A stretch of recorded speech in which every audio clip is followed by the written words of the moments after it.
We begin tonight with the breaking news in the crisis in Ukraine and the intensifying threat of invasion. One U.S. official says Russian action could come at any time. After speaking with the president of Ukraine today, President Biden said the U.S. would respond swiftly and decisively if Russia attacks. An estimated 130,000 Russian troops are now on Ukraine's border. These forces are conducting live exercises with allies in Belarus. All this as additional U.S. troops, members of the 82nd Airborne, arrived today in Poland to support NATO allies in the region. And while Ukraine's airspace does remain open, the country is advising airlines to avoid flying over parts of the Black Sea region. ABC's senior foreign correspondent Ian Pannell's on the ground in Ukraine and leads us off tonight. Tonight, with Russia performing massive military drills near Ukraine's borders, aviation officials in Ukraine warning airlines not to fly over part of the Black Sea where the Russian Navy's conducting war games. While Ukrainian commercial airspace remains open, Dutch airline KLM suspending flights into the country, Lufthansa considering the same. President Biden today speaking by phone with Ukrainian President Zelensky, making it clear the US and its allies will respond swiftly and decisively if Russia invades.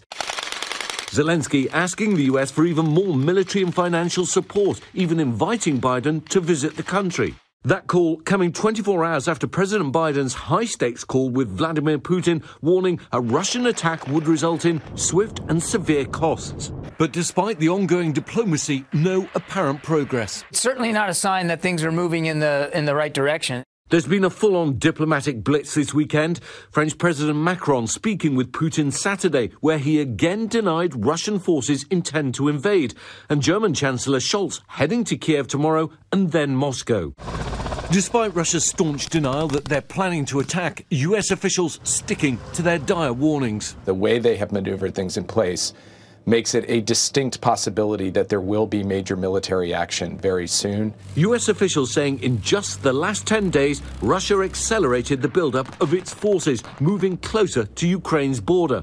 Putin now has an estimated 130,000 troops amassed on three sides of the country, and the West believes it could launch an assault very rapidly. It's likely to begin with a significant barrage of missiles and bomb attacks. It would then be followed by an onslaught of a ground force moving across the Ukrainian frontier. The US tonight again repeating warnings that a fake attack could be used to launch an invasion. No one should be surprised if Russia instigates a provocation or incident, which it then uses to justify military action it had planned all along.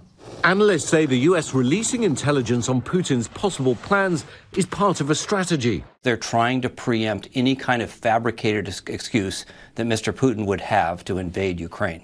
Life for most Ukrainians looks pretty normal on the streets. Families are out, people are going to restaurants and cafes and shopping.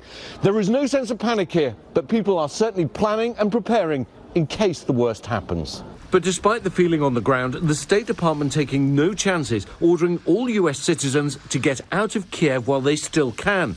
Canada closing its embassy in Kiev and Australia today, joining dozens of nations urging citizens to leave. The State Department concerned they may not be able to evacuate Americans in the event of military action. Ian Pannell joins us now from Ukraine tonight. And Ian, what more are you learning about that crucial call between President Biden and the president of Ukraine?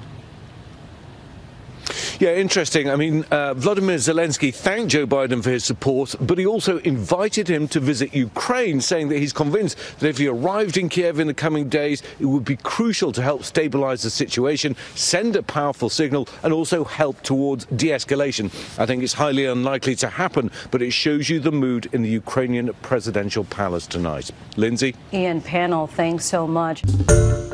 Hi, everyone. George Stephanopoulos here. Thanks for checking out the ABC News YouTube channel. If you'd like to get more videos, show highlights, and watch live event coverage, click on the right over here to subscribe to our channel. And don't forget to download the ABC News app for breaking news alerts. Thanks for watching.